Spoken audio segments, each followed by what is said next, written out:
Me llamo Tomás Montero Aparicio, me llamo como mi abuelo y como mi padre, por algo, porque a mi abuelo le fusilaron. Y soy empleado público de la Comunidad de Madrid y me dedico ya desde hace 20 años a recuperar la memoria de las personas fusiladas y represaliadas por el franquismo en Madrid.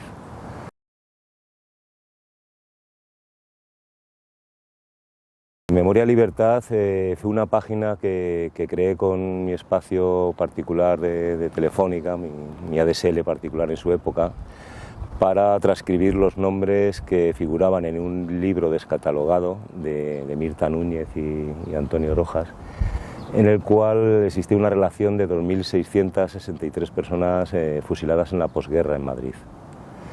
Y entonces de ahí pues surgió, al estar reflejado en Internet, hubo familiares que empezaron a reconocer a los suyos, a encontrarlos, a ponerse en contacto, y de ahí eso fue el núcleo para crear un colectivo de familiares que velara por documentarse, por informarse, por rescatar estas historias y por rendirles el justo reconocimiento.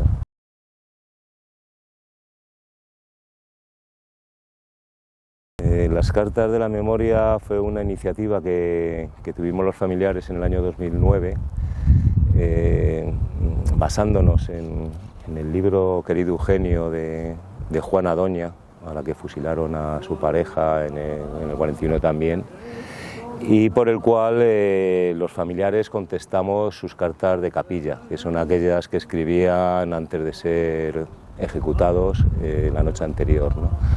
Digamos, para cerrar un ciclo, para un ejercicio, por un lado de sanación y por otro de recuerdo y de reconocimiento. O sea, aquellas cartas que no pudieron ser contestadas porque les fusilaron, pues a partir de 2009 comenzamos a hacerlo los familiares, y ha pervivido hasta recientemente que lo hemos conseguido llevar a papel, a un libro importante, recogiendo un buen número de ellas, ¿no? Casi 80 cartas, tanto de capilla como de familiares.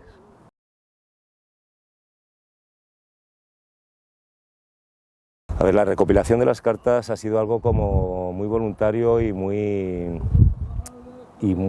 digamos, espontáneo por parte de los familiares. Cuando hablamos de cartas no solo nos referimos a esos escritos de esa noche, sino a todo objeto material de prisión que fue recuperado y que fue conservado por las familias, principalmente por las mujeres. O sea, el gran trabajo que tuvieron en la recuperación y el mantenimiento de ese legado, que es lo poco que nos ha quedado de ellos y de ellas, pues ha sido gracias a las mujeres que lo han conservado, y a través de generaciones. La mayoría éramos nietos.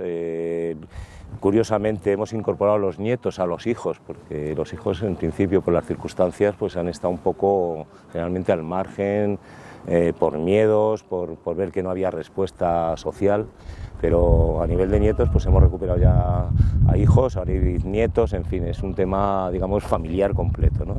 Entonces pues los familiares, viendo, digamos, que el colectivo trabajaba, o hemos trabajado codo con codo todos en un objetivo creíble, sin ningún otro tipo de desviaciones, etcétera, pues han aportado esa documentación tanto para libros como para otros trabajos de investigación, y en un futuro esperemos que también, que parece ser que ahora se está prometiendo desde el Gobierno, ¿no?, desde la Dirección General de Memoria, que puedan estar en archivos, en museos, expositivos, y que no se pierdan en el tiempo.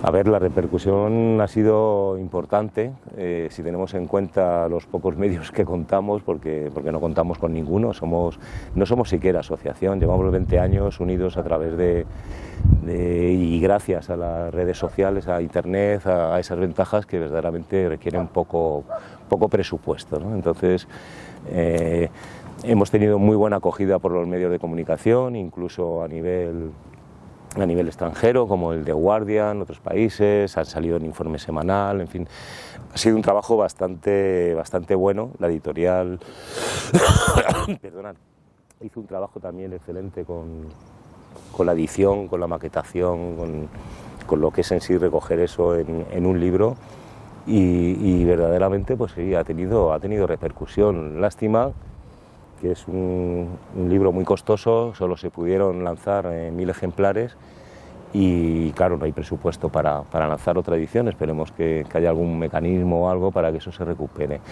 En cualquier caso, las cartas de la memoria, el único interés es el divulgativo, no hay interés pecuniario, con lo cual, y de hecho se publicó, primero se editó en PDF y está gratuito en internet, porque ese es el interés, ¿no? Digamos que la edición en papel es una edición coleccionista para que residan también en bibliotecas, en centros de enseñanza, en universidades, pero es de acceso libre en internet.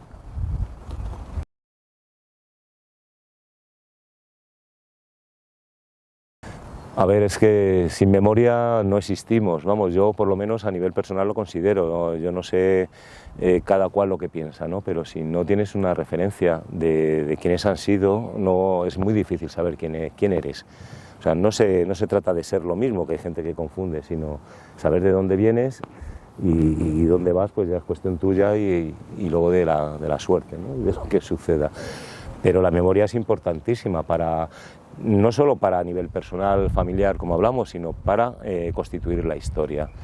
O sea, yo muchas veces digo que el término memoria hay veces que nos sobrepasa, o sea, seguimos utilizándolo porque es la forma de reconocer un periodo concreto, pero la memoria es rescatar los testimonios, todo lo que no está recogido ni escrito. Luego, una vez que se ha recogido, se ha escrito, se ha analizado, se ha estudiado por profesionales y por gente que se dedica a esto del ámbito académico, es historia. Entonces esa es muy importante. Era un asunto que por la dictadura, por los silencios impuestos en la transición y por lo que sigue ocurriendo, pues estaba como muy ignoto, era un campo totalmente un erial, no había nada. Entonces es muy atractivo cualquier investigación sobre este terreno porque te encuentras en un mundo que aparte de ser curioso para uno mismo, estás aportando algo muy positivo al conocimiento y al estudio.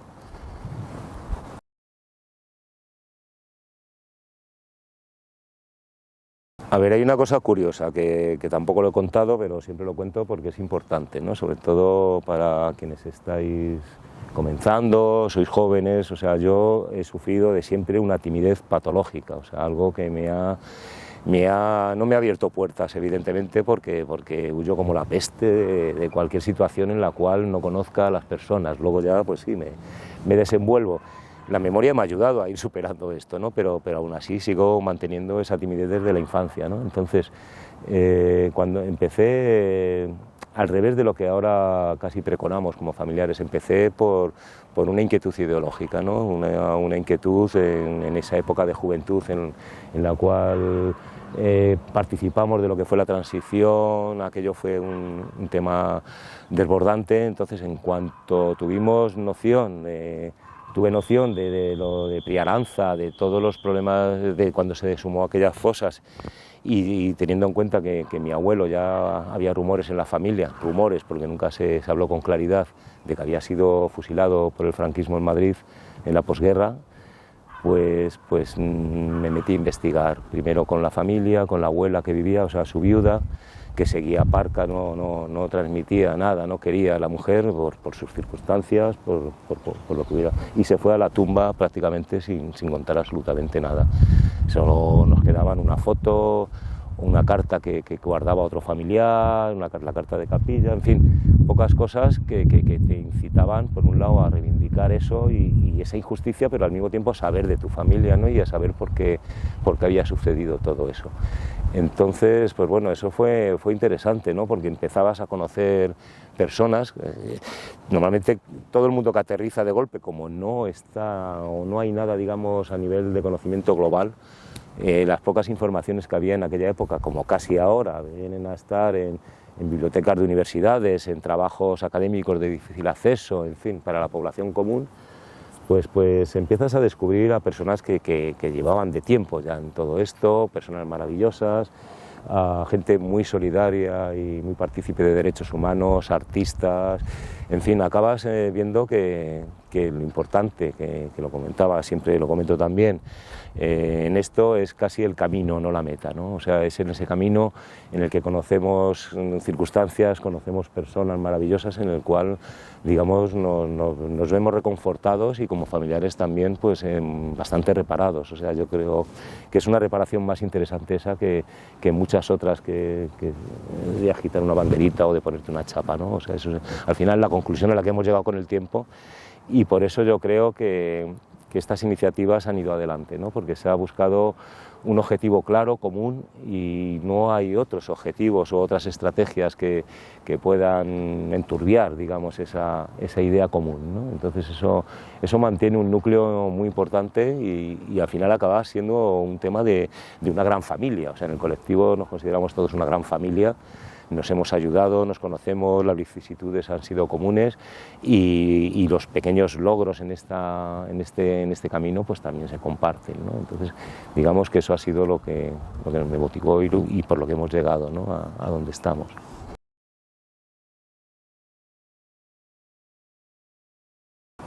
Claro, ahí seguramente habría que desgajar, ¿no? Por un lado tenemos lo que son temas de reparación, exhumaciones, etcétera, que van un poco ahora mismo en función de la voluntad política de los gobiernos que pueda haber de turno.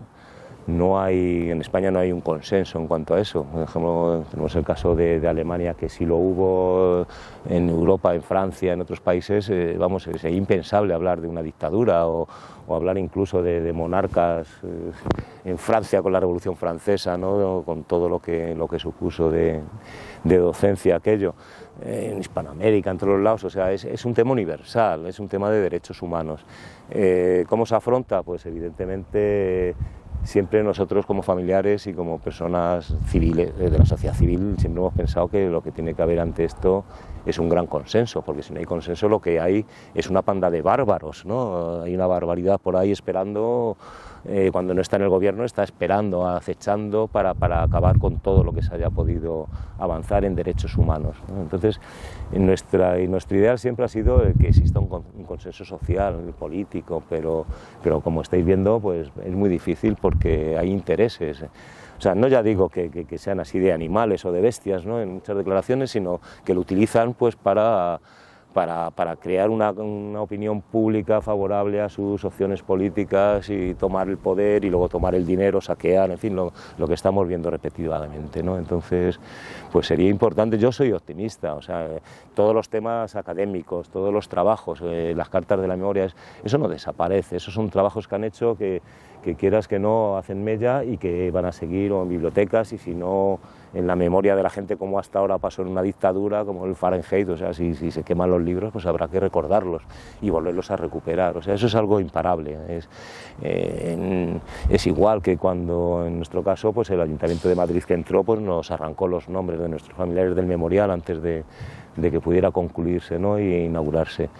Pues fue un palo tremendo para los familiares, fue como un segundo golpe, ¿no? Después de tener ya casi superado esa opción y poder pasar página.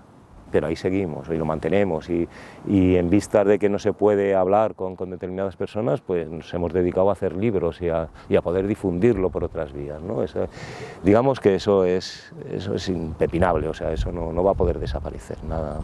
Por muchos riesgos que haya, habrá represiones seguramente, las cosas pueden dar torna de hoy a mañana, o sea, estamos acostumbrados en todas las sociedades. Hay gente que piensa que la democracia pues es eterna. Estas cosas, si no las defendemos diariamente y si no en cualquier foro y en cualquier lugar, en cualquier momento se pierden, pero además de la noche a la mañana, como puede pasar ahora en Argentina con esto que ha sucedido, o aquí en España, si al final pues alcanzan el gobierno opciones que luego no lo van a devolver, ¿no? O sea, porque la democracia permite eso, permite que fascismos puedan llegar a gobernar, pero luego los fascismos no van a dejar volver a gobernar democráticamente.